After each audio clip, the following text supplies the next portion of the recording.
Ya, ini adalah segmen terakhir topik minggu ini. Saya ke Bang Akbar lagi. Bang Akbar, kita bicara soal Munaslup idealnya akan seperti apa. Tadi ada kritikan dari Pak Salim Said bahwa ya Golkar keluar dari pakemnya sebagai partai pemerintah begitu. Sekali-sekali lah menjadi partai oposisi. Bisakah itu diwujudkan dalam Munaslup nanti ini? Saya mau jawab yang pertama dulu. Sebetulnya pada waktu saya menjadi ketua umum dan saya kemudian menyatakan maju kembali, sebetulnya saya sudah punya pikiran ke depan untuk melakukan berbagai perubahan-perubahan ke depan, termasuk menjadi oposisi, dalam rangka untuk mempersiapkan ke depan lagi gitu, untuk menyiapkan. Pertama, saya dan pikiran saya adalah bagaimana Partai Golkar ini betul-betul bisa menjadi partai yang, kan ada 3 prinsip yang membuat kami sebut sebagai Golkar dengan paradigma baru, yaitu mandiri. Kalau Golkar pada paradigma lama itu tidak mandiri, saya pikir Pak Salim saya sudah menjelaskan tadi itu. Satu, mandiri, kemudian demokratis, ya. Golkar pada paradigma yang lama ya saya kira tidak demokratis karena semua diatur, ada mekanisme yang mengatur, walaupun itu sudah dianggap sebagai satu sistem, ya, diterima sebagai satu sistem. Tapi dalam konteks pembangunan politik, pendidikan politik kan tidak memiliki nuansa pendidikan politik gitu kan. Kalau tidak dikatakan apa yang dikatakan Pak Salim Said tadi itu terlalu berkuasa, ada Laksus yang mengendalikan itu. Kemudian yang ketiga yaitu orientasi kepada kepentingan rakyat, kerakyatan. 3 ini yang kami anggap merupakan benang merah daripada paradigma baru. Karena pada waktu paradigma lama Golkar itu sudah diposisikan akan selalu menjadi pemenang soal rakyat. Itu bukan soal yang penting. Ada mekanisme yang mengatur sehingga betul-betul Golkar itu selalu menjadi pemenang. Dan pemenangnya tidak tanggung-tanggung di atas 60%, bahkan mayoritas di atas 70%. Karena apa ya? Karena ada dari pendekatan sistem itu yang dibangun sudah mengharuskan Golkar itu memang, atau bukan mengharuskan, sudah dipastikan Golkar itu menjadi pemenang. Menjadi pemenang. Sekarang kalau tidak menjadi pemenang, selalu harus menempel kepada partai pemenang. Selalu harus menempel kepada yang berkuasa. Tidak, pada waktu saya akankah juga akan umum, seperti? Saya tidak mengatakan begitu. Kita harus betul-betul bisa menjadi kekuatan yang membawa satu perubahan-perubahan di mana kita tidak lagi sama dengan Golkar yang lama. Tapi nanti nuansa politiknya di Munaslup, apakah Mbak Titi yang menang, apakah Erlangga Hartarto yang menang, apakah calon yang lain Pak Idrus Marham, Aziz Samsudin dan lain sebagainya yang menang begitu? Nuansa politiknya akan tetap mendukung pemerintah, partai pendukung pemerintah, atau bagaimana? Kalau soal kemenangan nanti dalam Munaslup itu tentu itu sesuai dengan aturan, sesuai dengan mekanisme dan sesuai dengan dukungan, ya. Dukungan itulah yang nanti akan menentukan. Yang paling kita jaga, kalaupun ada dukungan, kita kan ingin ke depan Golkar bersih. Jadi jangan sampai lagi ada bercak-bercak yang lama itu masih nampak, itu kita hilangkan. Jadi kalau memang kompetisi aja secara sehat, sampaikan visi dan misinya dan apa yang mau dia bangun ke depan Golkar ini. Nanti biarlah nanti publik atau audiens yang akan menentukan. Audiens itu apa ya? Para peserta Munaslup yang dimana tentu suara itu ada di DPD. Biarlah mereka akan memutuskan nanti. Nah, itu yang paling penting. Biar terbuka, kompetisinya dilakukan secara terbuka. Nah, itu yang harus kita, tentu saja ke depannya tentu harus ada perubahan, ada perbaikan. Perbaikan pertama tentu dari orang per orang yang akan memperkuat Golkar. Kita membutuhkan orang-orang baru, orang-orang muda yang punya idealisme yang tinggi, yang mampu membaca tren-tren perubahan ke depan, di mana akan juga berhadapan dengan generasi baru yang milenial, yang di mana Golkar pun harus mampu membaca bagaimana dan menggrab itu sebagai konstituen Golkar, mereka diajak untuk juga akan memberikan dukungan. Itu dalam satu soal. Bacaannya sudah terlihat ini Pak Akbar Tanjung mendukung ke siapa itu tampaknya begitu. Pokoknya orang-orang muda. Orang-orang muda, kata kuncinya orang-orang muda. Yang paling muda di antara ini sudah tahu lah ya siapa gitu. Mas Doli, pertanyaan saya belum terjawab oleh Pak Akbar nanti. Nuansa politiknya akan seperti apa? Siapapun lah yang akan terpilih. Karena saya ingat Golkar adalah partai pertama yang menyatakan dukungannya terhadap pemerintahan Jokowi untuk bahkan berlanjut. Jokowi presidenku itu pertama kali Golkar sebelum kemudian Nasdem juga menyatakan hal tersebut begitu. Iya, jadi itu akan berubah tidak? Jadi begini, saya jelaskan pertama kali sebagai generasi muda di Partai Golkar, kami kan juga saya juga banyak belajar. Nah, kenapa dulu misalnya Bang Akbar di dalam kepemimpinannya berusaha untuk merubah posisi Golkar misalnya waktu itu sebagai penyeimbang pemerintah gitu ya. Nah, kalau saya menilainya kan harusnya tadi betul disampaikan oleh Prof ini bahwa Golkar itu harus bisa juga mengkaji ya.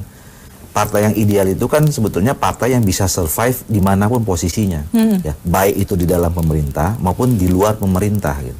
Nah, ini yang harus mungkin PR ke depan Partai Golkar yang sudah pernah dicoba oleh Bang Akbar dulu, ya. Tapi per hari ini ya faktanya Golkar itu belum bisa ya berada lama-lama di luar pemerintahan. Lama-lama begitu ya. Ya kan? Nah, akhirnya kemarin balik lagi. Walaupun dalam case Novanto ini saya bisa mengatakan motif membangun kedekatan kepada pemerintah itu lebih kepada Setia Novanto, kepentingan Setia Novanto. Pribadi ya, pribadi, bukan Partai Golkar. Walaupun kemudian akhirnya dirasakan secara kolektif, secara institusi kepartaian kita gitu ya. Tetapi lebih waktu itu ya karena memang mungkin Pak Setia Novanto sudah menduga kasusnya banyak sekali gitu ya. Kemudian quote and quote mencari perlindungan. Makanya ketika kasusnya ini kemudian terkuak ya. Kelompok-kelompok pendukungnya itu kan sudah banyak yang mengatakan juga kita harus evaluasi dukungan terhadap Pak Jokowi gitu. Nah, itu kan sebetulnya nggak sehat. Ternyata partai ini ya dalam tanda petik itu digadaikan untuk ada motif pribadi, bukan motif partai. Bukan motif partai. Nah, jadi menurut saya, nah yang kedua, sekarang sudah berada dalam pendukung pemerintah, ya. Artinya Golkar sudah kembali ke habitnya kan gitu. Biasanya untuk keluar lagi itu sulit, gitu ya. Oleh karena itu Munaslup ke depan ini, menurut saya. Karena gini, keputusan kemarin itu kan berdasarkan Rapimnas, ya, yang melibatkan DPD-DPD, yang saya kira aspirasinya juga mulai dari DPD-DPD kabupaten kota. Dan selama hampir setahun ini, posisi Golkar sebagai partai pendukung pemerintah itu, ya dirasakan manfaatnya dan dinikmati juga oleh seluruh partai Golkar. Jadi nanti yang datang di Munaslup itu kan DPD-DPD provinsi dan kabupaten kota. Menurut saya tidak akan berubah signifikan, tidak akan berubah kalau sudah masuk tidak akan keluar ya. Ya tidak ada alasan yang kuat sebetulnya untuk keluar gitu. Apalagi kemarin ternyata motifnya yang sekarang minta keluar itu adalah kelompok yang merasa Novanto itu tidak mendapatkan keuntungan apa-apa, dapat pelindungan dalam oleh pemerintah sekarang gitu. Pak Salim, saya terjawab sudah. Hasil Munaslup nanti siapapun yang terpilih seperti itu akan tetap berada di posisi bersandingan dengan pemerintah dan mendukung Jokowi di 2019. Itu kemungkinan yang paling besar. Iya. Tapi bukan tidak mungkin ada pencerahan yang terjadi, terutama dari generasi muda Golkar, politisi muda Golkar, untuk tidak harus anti pemerintah. Tetapi seandainya sejalan dengan kebijakan pemerintah, kita dukung. Kalau tidak sejalan, jangan mendukung buta gitu. Oh, karena pemerintah apapun kita dukung. Itu kan penyakit zaman Orde Baru. Yang saya bilang tadi, kritik saya pada Pak Akbar. Tapi itu tidak mungkin terjadi saat ini karena negosiasinya pasti Golkar mendapat apa dari pemerintah dan pemerintah akan didukung oleh Golkar. Itu yang saya bilang kemungkinan yang paling besar. Tapi masih ada kemungkinan kecil. Kemungkinan kecil itu adalah harapan. Harapan itu harus dipelihara. Jangan ibarat lilin meskipun kecil jangan dibiarkan padam. Dipercakapkan terus. Saya mengkritik Pak Akbar ini bukan karena memusuhi, bukan karena benci, cuman mengatakan dia tidak dapat kesempatan ketika melakukan pembaruan, melakukan overhaul, ya. Bagaimana mestinya sikap Golkar sebagai partai yang berbeda dengan Golkar di zaman Orde Baru. Tidak sempat, dia dikejar-kejar, begitu. Dan karena dinamika di dalam partai, dia kemudian tersingkir. Nah, dan itu yang saya rencanakan pada waktu Munas Golkar yang terakhir.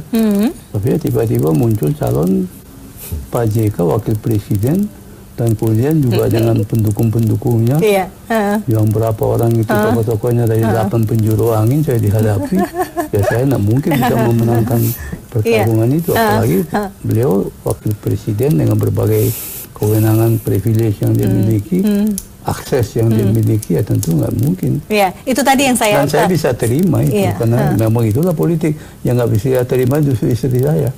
Nangis ya, kenapa mas, kenapa? Ya mas itu udah dikejar-kejar seperti yang dia tadi. Kita dikejar-kejar oleh tentara, oleh apa?